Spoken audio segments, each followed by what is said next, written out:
اور ماضی کی بھی ہزیمت کو اب تو انٹرسٹ کے ساتھ لوٹا دینا چاہیے، اس سے کہ کوئی طریقہ کار میں فرق نہیں کیا گیا تھا۔ میں سمجھتا ہوں کہ پچھلے 3 دن سے آپ میرے جتنے ٹی وی پروگرامز دیکھیں گے اس موضوع پہ، میں کافی میرے خیال سے کوئی 10 یا 11 چینلز پہ تو آ چکا ہوں۔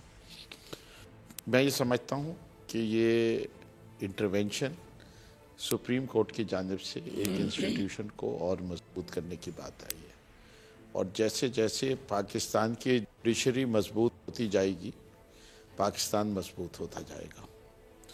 اگر جوڈیشری کا یہ خیال تھا کہ طریقہ کار کو بہتر کیا جائے، جو کہ اور اس پہ انہوں نے اپنی رائے بھی دی اور ڈائریکشن بھی دیا، میں سمجھتا ہوں بہت اچھا ہے۔ کتنی چیزوں کے اوپر دیکھے نشاندہی ہوئی جس کے لیے ہمیں جوڈیشری کا احترام بھی بڑا، احسان بھی ہے۔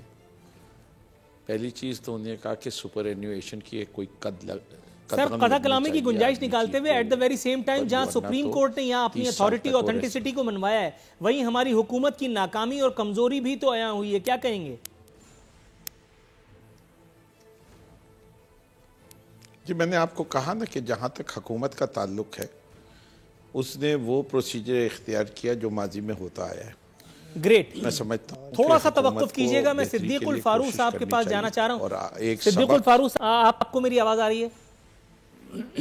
جی بالکل آپ کی آواز آ رہی ہے۔ صدیق الفاروق صاحب، انتہائی اختصار کے ساتھ انہوں نے بال کو گول پوسٹ میں پھینکنے کی جو ناکام کوشش کی ہے فردوس شمیم نقوی صاحب نے، حضور اس طریقہ واردات پر آپ کس انداز میں لب کشائی فرمائیں گے؟ انہوں نے کہا ماضی میں فیصلہ بھی آپ نے کر لیا، ماضی میں جس طرح سے کیا جاتا رہا۔ حضور ماضی میں تو یہ بتاتے رہے کہ ماضی میں میرٹ کا قتال ہوا، ماضی میں چوری چماری ہوئی، ماضی میں چور بھی تھے اور ڈاکو بھی تھے، تو اب جب حجاج کی حکومت آئی گئی ہے تو ماضی کا یہ کام ہے کیوں انہوں نے رہنے دیا؟ اس کو بھی سدھار لیا ہوتا۔ بسم اللہ الرحمن الرحیم، بہت شکریہ۔ فردوس شمیم نقوی صاحب اپنی نفاست کے باوجود چونکہ ہیں پی ٹی آئی میں، اس لیے کیا کریں، ان کا لیڈر جیسا ہے اور جو رویہ اختیار کرتا ہے وہ بس یہ بھی اس کے پیچھے پیچھے چلتے ہیں۔ ماضی میں تو بہت اچھے کام ہوئے، ماضی میں 5 کے مقابلے میں 6 دھماکے بھی کرنے والا ادھر ہی موجود ہے، پاکستان کا وزیر اعظم تھا۔ ماضی میں سی پیک شروع کرنے والا بھی وہی ہے، ماضی میں بڑے بڑے منصوبے دینے والا بھی موجود ہے۔ میں نہیں کہتا کہ ماضی میں جو لوگ رہے ہیں وہ فرشتے تھے، چھوٹی موٹی غلطی بھی ہوئی، لیکن آپ کے لیڈر جو دعویٰ کرتے ہیں میں نے یہ کر دیا، میں نے وہ کر دیا، تو انہیں تو اگر یہ غلطی فرض کریں تھی ماضی میں تو ٹھیک کر لیتے۔ لیکن سب سے بڑی بات کہ ان 2-3 دنوں میں عمران خان صاحب کی سربراہی میں وزیر قانون، اٹارنی جنرل، پوری وزارت قانون، دوسرے مشیر، بابر اعوان، او بھائی 2 پیروں کی سمری، 2 پیراگرافز کی سمری آپ نہیں لکھ سکے، ایک لفظ ری اپوائنٹمنٹ میں اور ایکسٹینشن میں آپ کو فرق نہیں معلوم ہو سکا، بار بار آپ آ جا رہے ہیں اور سپریم کورٹ آپ سے ٹھیک کروا رہی ہے، اور بلکہ آرمی چیف آ کے آپ میٹنگ میں بیٹھ کے تو آپ کو مشورہ دے رہا ہے۔ اس سب چیز سے یہ معلوم ہوتا ہے کہ آپ کی پوری ٹیم آپ کے لیڈر کی سربراہی میں ہے کیا، اور پھر اس کے بعد جب یہ معاملہ حل ہوتا ہے سپریم کورٹ کے لیول پر تو جو ٹویٹ آپ کرتے ہیں۔ سر تھوڑا سا توقف کی استدعا ہے کیونکہ یہ میرا اگلا سوال تھا اور وہ بھی غلام مرتضیٰ صاحب کے ذرا تھوڑا سا توقف کی استدعا ہے۔ سر تھوڑا سا توقف آپ فرمائیے گا۔ غلام مرتضیٰ صاحب، حضور میں اس ٹویٹ پر آپ سے جاننا چاہوں گا کہ یہ جو بے وقت کی راگنی ایک مرتبہ پھر میرے محسن، میرے ممدوح، میرے وزیر اعظم نے چھیڑی ہے، آپ کے خیال میں اس کی ضرورت تھی اس ایک وقت میں کہ جب قوم نے ابھی بحران سے نکلنے پر سکھ کا سانس بھی نہ لیا تھا اور وہاں وزیر اعظم نے اپنی لنترانی شروع کر دی، اپوزیشن کو مافیا کہنا اور اس طرح کی دیگر حرکات کرنا، اور یاد رہے کہ ابھی انہیں اس اپوزیشن کی ضرورت پڑنے ہی والی ہے؟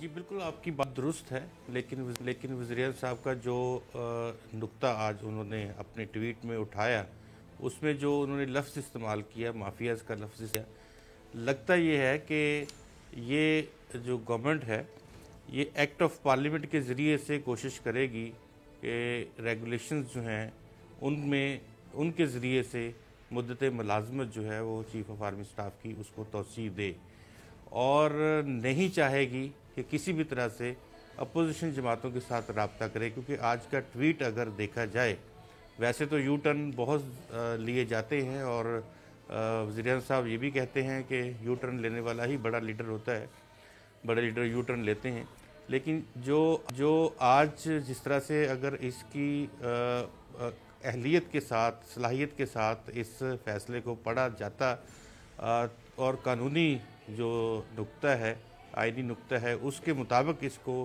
تشریح کی جاتی تو پھر شاید ایسا ٹویٹ نہ کیا جاتا۔ یہ ٹویٹ بنیادی طور پہ یہ ہے کہ اس وقت بھی انہوں نے اپنی بڑائی بیان کی ہے اور یہ کہا ہے کہ ہمیں اپوزیشن چاہتی تھی، حالانکہ اپوزیشن کی اگر بات کرتے ہیں 3 دن پہلے اے پی سی ہوئی جس میں بلاول بھٹو زرداری صاحب بھی تھے، مولانا فضل الرحمان صاحب بھی تھے، پاکستان مسلم لیگ نواز کی قیادت بھی تھی۔ وہاں پہ جب 2-3 مرتبہ یہ سوال ہوا کہ آپ چیف آف آرمی سٹاف کی مدت ملازمت میں توسیع کے اوپر کیا کہتے ہیں، تو اے پی سی کے کسی رہنما نے یہ بات نہیں کی کہ ہم اس کے خلاف ہیں یا ہم اس کے حق میں ہیں۔ انہوں نے کہا کہ معاملہ سب جوڈس ہے، سپریم کورٹ آف پاکستان میں ہے، سپریم کورٹ آف پاکستان جو ڈیسائیڈ کرے گی اس کو ہم سب نے ماننا ہے۔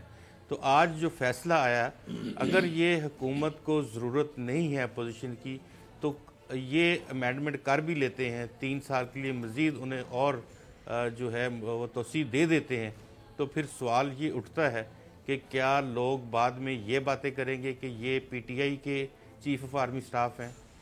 اگر ان کو کنسنسس ڈیولپ کرنا ہے، بے شک سادہ اکثریت سے ہی یہ کنسنسس اگر وہ لے کے آئیں، کنسنسس کے اوپر بات کریں، تو یہ ہارمنی چاہیے پارلیمنٹ میں، کیونکہ پاک فوج ایک ایسا مقدس ادارہ ہے جو ملک کی سلامتی کا ضامن ہے۔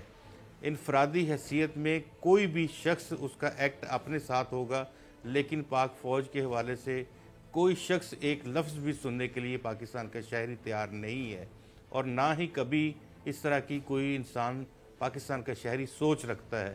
تو اس طرح سے یہاں وزڈم یہ تھا کہ آپ آج محبت کا پیغام کوئی دیتے، ٹھیک ہے کہ یہ تصادم ہونے سے، اگر انہوں نے کہا کہ تصادم، وہ سمجھتے تھے کہ یہ تصادم ہے تو تصادم ہونے سے بچ گیا ہے، ایک بڑی راہ نکلی ہے۔ رائٹ سر، محترمہ لکوناز سحر تھے۔ کامران صاحبہ ہمارے ساتھ موجود ہیں، میں چاہوں گا کہ انہیں بھی شریک گفتگو کروں۔ میڈم، پروگرام میں خوش آمدید کہتا ہوں آپ کو۔ یہ مجھے بتائیے گا، آج یہ بحران وقتی طور پر گویا ٹل تو گیا، لیکن 6 ماہ بعد ہی یہ نوبت پھر آنی تو ہے۔ حکومت مطلوبہ جو قانون سازی ہے وہ کیسے کرے گی، خاص طور پہ ایسے عالم میں کہ جب اپوزیشن کو پہلے ہی فٹ بال سمجھ کر کے خان صاحب گول پہ گول کرنے کے چکر میں؟ کیا فرماتی ہیں میڈم؟ بسم اللہ الرحمن الرحیم۔ نور العارفین، میں یہ 3 دن سپریم کورٹ میں تھی، 3 دن، اور مجھے یہ موقع ملا کہ میں اس پوری کارروائی کو سنوں، دیکھوں، سمجھوں۔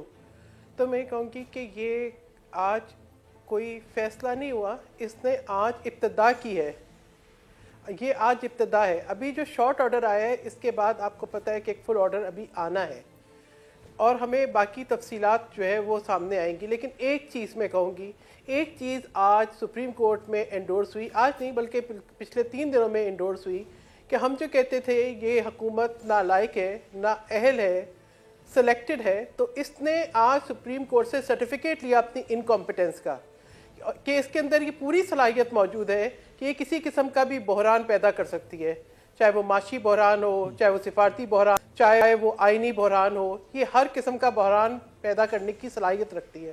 اور افسوس کی بات یہ ہے کہ آج وزیر اعظم صاحب بجائے یہ کہ اپنی طرف دیکھتے، اپنی ٹیم کی طرف دیکھتے، ان کو بلاتے، اپنی غلطیوں کا احاطہ کرتے، انہوں نے انتہائی، میں کہوں گی ایک دفعہ پھر کمظرفی کا، انتہائی پستی کا ثبوت دیا ہے۔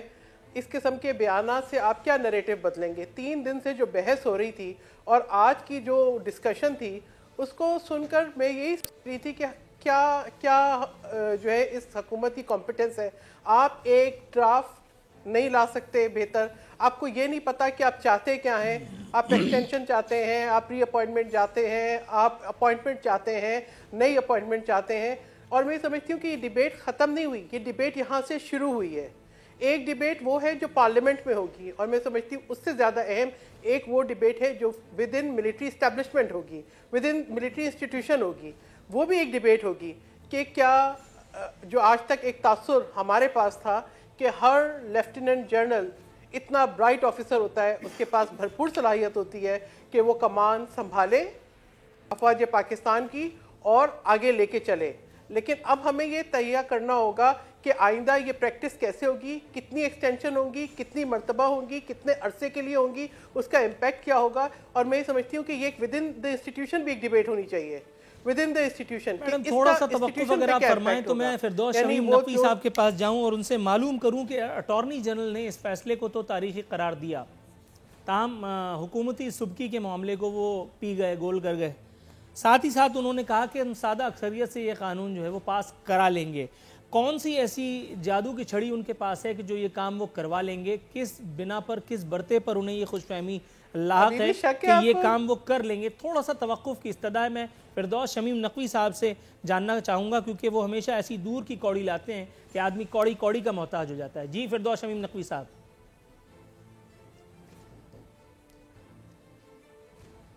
میں آپ کی محتاجگی کو سراہتے ہوئے صرف یہی بیان کر سکتا ہوں کہ ہمیں اپنے اہداف پتہ ہیں, اور جب کہہ رہے ہیں تو کچھ نہ کچھ کر ضرور دکھائیں گے. اگر یقین نہیں آتا تو سینٹ کا معاملہ بھی دیکھ لیجئے, صدر مملکت کا الیکشن دیکھ لیجئے.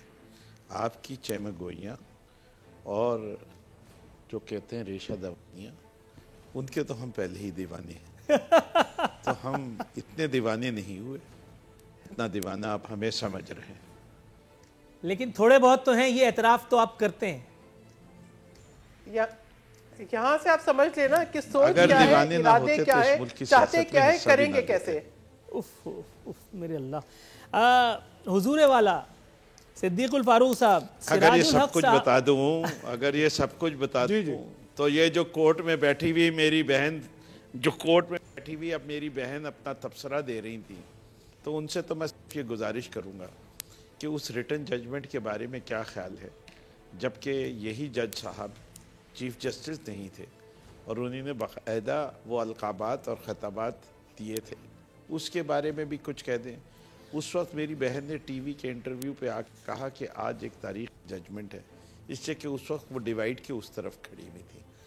جو لوگ ڈیوائیڈ کے ادھر ادھر کے I'm very sorry, آپ اب عدلیہ کو بھی پولیٹیسائز کر رہے ہیں. بہت افسوس کی بات ہے, ذکر کرنا. کبھی وہ کہتی ہیں کہ جب وہ مافیا کہتے ہیں جج صاحب تو بہت اعلیٰ, جب وہ کچھ. اور آخری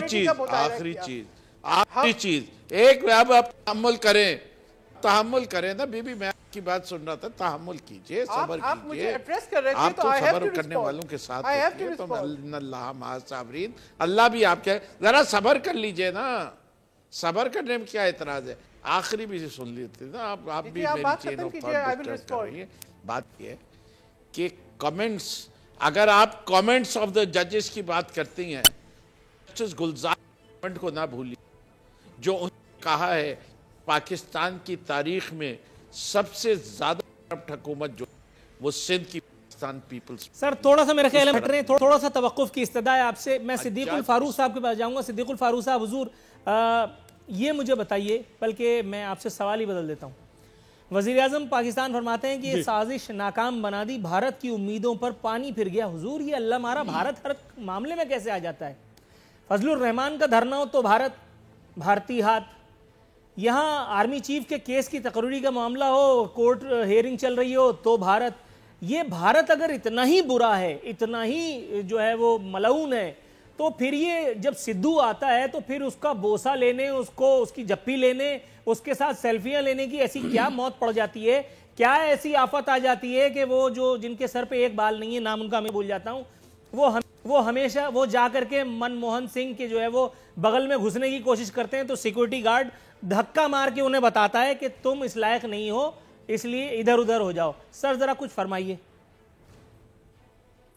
جی میں یہ عرض کروں گا کہ یہی عمران خان تھے جو من اپنا مودی کی الیکشن میں کامیابی کی دعائیں کر رہے تھے اور ان سے مسئلہ کشمیر حل کرنے کی امیدیں لگائے بیٹھے تھے، اور وہ کہتے تھے ایماندار آدمی ہے۔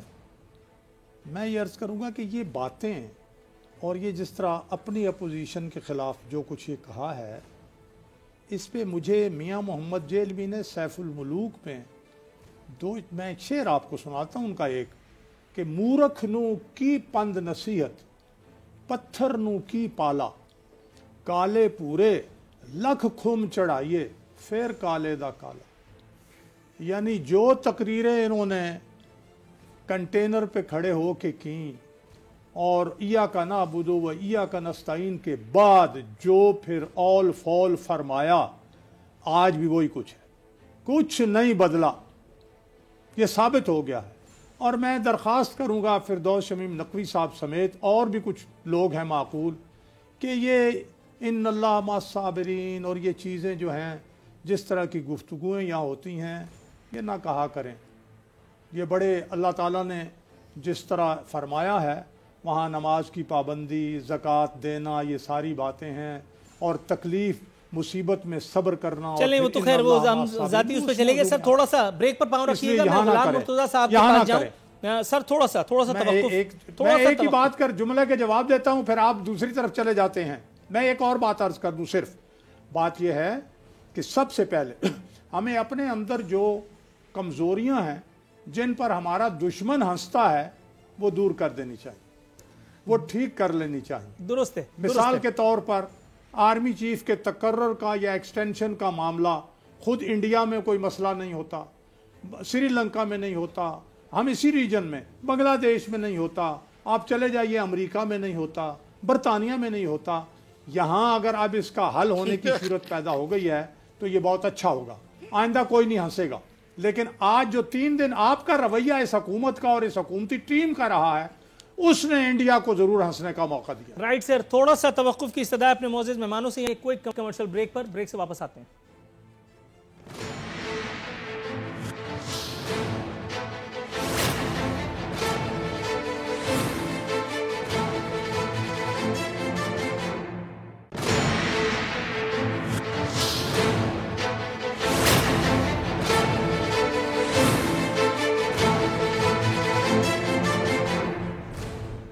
ویلکم بیک ناظرین، بدستور ہمارے مہمان ہمارے ساتھ موجود ہیں۔ غلام مرتضیٰ صاحب، بریک پر جانے سے پہلے میں آپ سے یہ پوچھنا چاہتا تھا کہ وزیراعظم کا فرمان ہے پاکستان میں ادارے مضبوط ہو رہے ہیں اور اپنی حدود میں رہ کر کام کر رہے ہیں۔ حضور والا بیان کے پہلے سے میں آئیے، پاکستان میں ادارے مضبوط ہو رہے ہیں، ادارے تو مضبوط ہو رہے ہیں، لیکن حکومتیں جو جس اعتبار سے جس تواتر کے ساتھ ناکامی کا منہ دیکھتی چلی جا رہی ہیں، اس سے کیا ثابت ہو رہا ہے حضور والا، اب ہم کہاں جا رہے ہیں؟ جی جہاں تک اداروں کی بات ہے، ہمیشہ آپ یہ دیکھیں کہ دنیا بھر میں ملک جب ترقی کرتے ہیں تو اس طرح کے پروسیس، اس طرح کی چیزیں آتی ہیں۔ ان کو نہ تو ناکامیاں کہا جا سکتا ہے کسی بھی حکومت کی، اور نہ ہی ان پر اس طرح سے بلا جواز تنقید کی جا سکتی ہے۔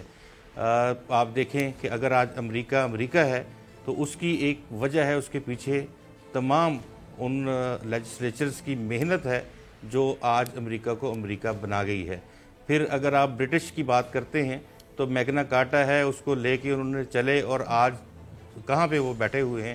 اسی طرح تمام ممالک جہاں پہ بھی آپ ترقی دیکھتے ہیں، وہاں پہ کانسٹیٹیوشن اور اس سے ریلیٹڈ جو ٹرائکوٹمی آف پاور ہے، اس کو بنیادی جو ڈھانچہ ہے آئین کا، اس کے مطابق آگے لے کے چلنا، اس سے ادارے مضبوط ہوتے ہیں۔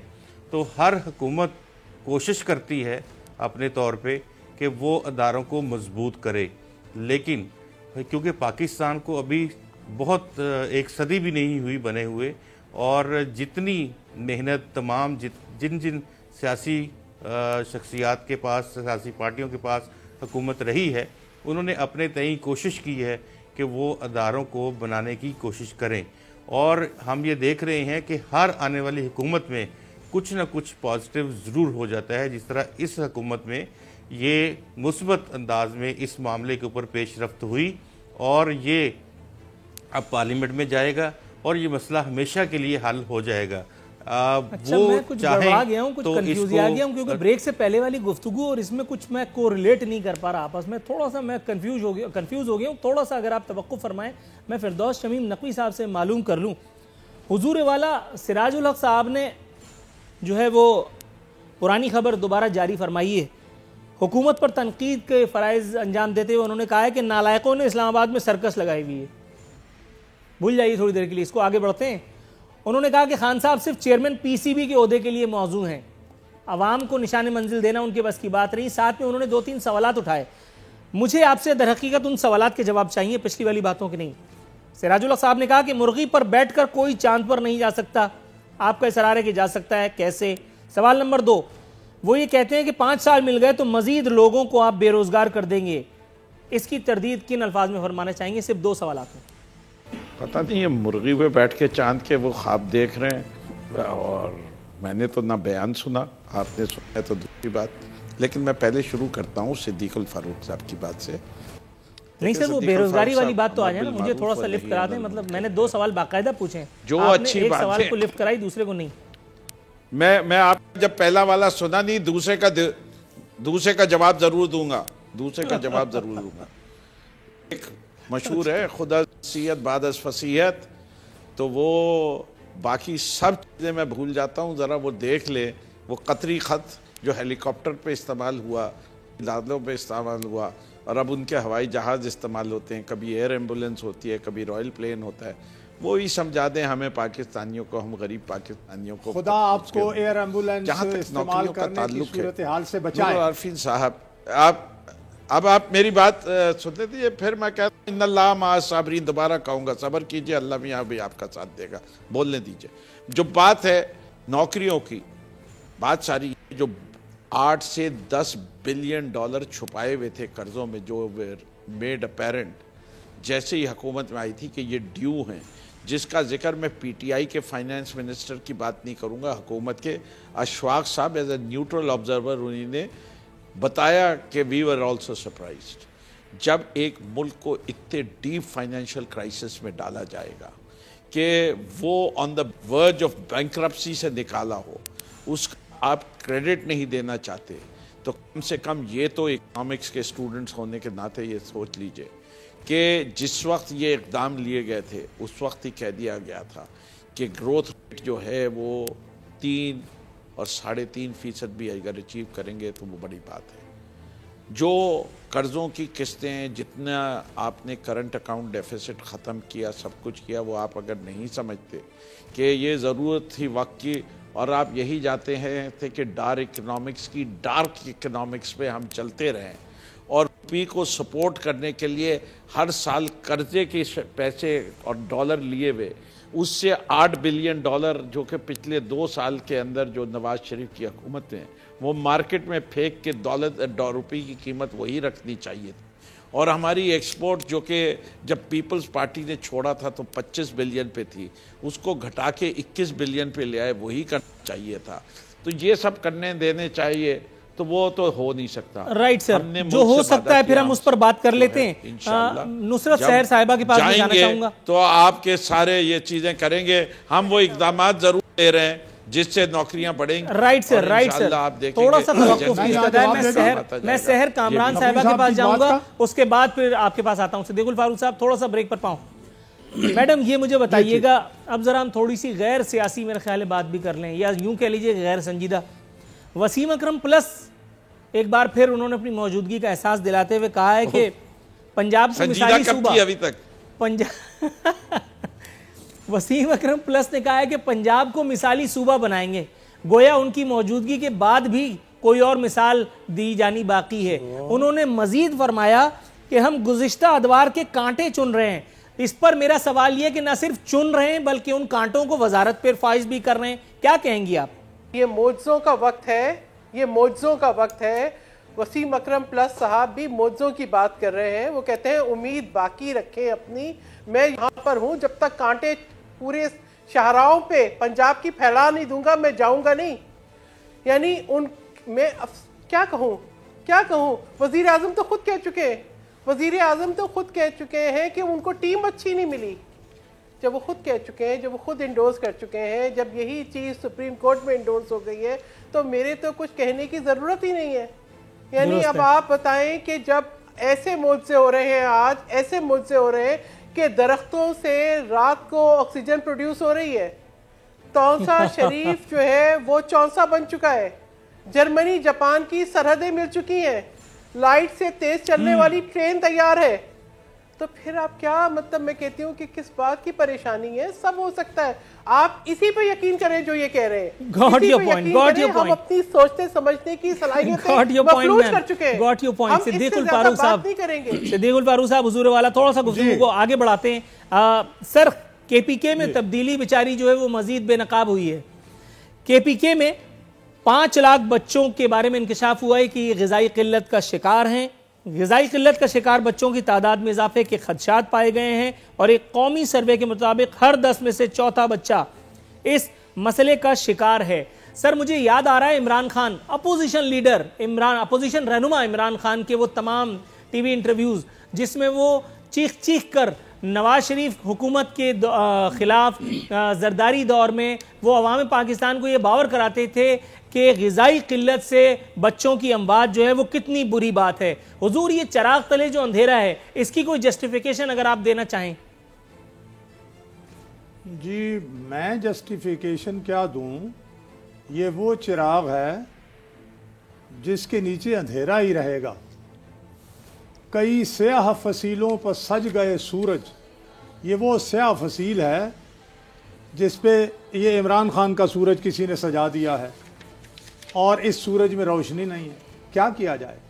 میں جو فردوس شمیم نقوی صاحب نے فرمایا $10 بلین پتہ نہیں چھپائے ہوئے ہیں اور انہوں نے قرضے لیے, اگر یہ اپنے ہی وزیر حماد اظہر کے پارلیمنٹ میں دیے گئے سوال کے جواب میں جو انہوں نے کہا کہ مسلم لیگ نون نے اپنے دور میں $35 بلین قرضہ لیا اور $33.51 بلین قرضہ واپس کیا. 33.51 یعنی $33.5 ارب سے بھی زیادہ قرضہ ہم نے واپس کر دیا.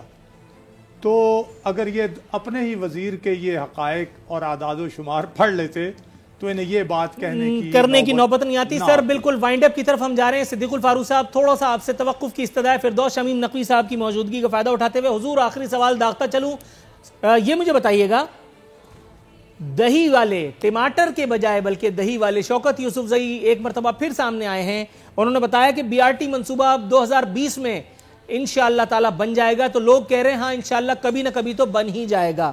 سر یہ مجھے بتائیے گا, یہ ایک کے بعد ایک اور ایک کے بعد مزید پھر ایک ڈیڈ لائن, سر کیا مطلب ہے, اسے کیا سمجھا جائے؟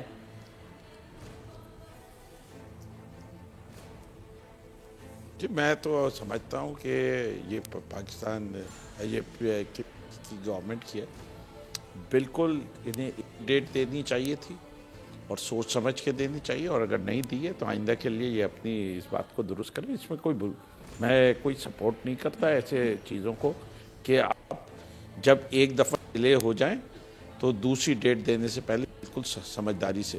اور جہاں تک کانٹوں کا تعلق ہے, ہمیں پتہ ہے کہ جو رازگو ہیں ان کو وہ صراط مستقیم سے وہ بال سے زیادہ باریک راستے پہ چل جائیں گے. یہ کانٹے تو ان کے لیے بچائے ہیں جن کے ہم نے غبارے پھاڑنے ہیں, تو غبارے پھٹتے رہیں گے. جو صراط مستقیم والے ہیں وہ پولیس صراط سے گزر کے اپنی جنت بچوں کا کام ہے ایئر گن لے کے غبارے پھاڑتے ہیں, صرف کرپٹ لوگوں کے غبارے والا کام ہے. تو جو کچھ پنجاب میں ہوگا وہیں آپ کے غبارے بھی پھٹیں گے انشاءاللہ. بالکل یہ ایسا لگ رہا ہے کہ ہم سالگرہ کا خصوصی کوئی پروگرام کر رہے ہیں. ناظرین گفتگو دھرم بھرم ہو چکی ہے, اس لیے بہتر ہے کہ پروگرام کو یہیں وائنڈ اپ کر دیا جائے کیونکہ تمام معززین اس وقت مسکرا رہے ہیں ماشاءاللہ. اسی گڈ نوٹس پہ ہی آج کا پروگرام ختم ہوتا ہے.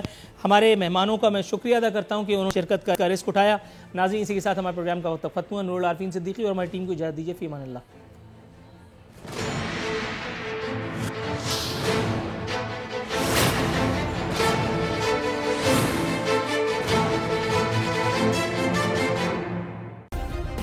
سبسکرائب کریں اور بیل دبائیں تاکہ کوئی خبر رہ نہ جائے.